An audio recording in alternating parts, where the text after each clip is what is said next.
Hey, how's it going, guys? Assad here, and you're gonna learn about Get UTC Full Year. So, those who don't know what UTC is, you can check it out. It's a universal time, and it will check you that is it there, you know, is it the local time up there? Is it that or not?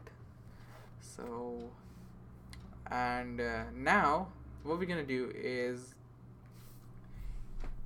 take a due date and use the function.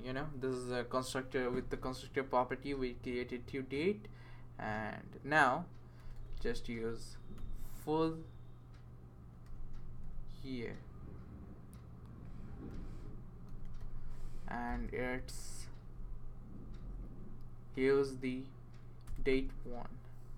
So when you do that, it's gonna say 1975. It's not fun, because it's mid of the year. So what we're gonna do is change this into December. DECMB, December and 31, and what we're gonna do is December 31.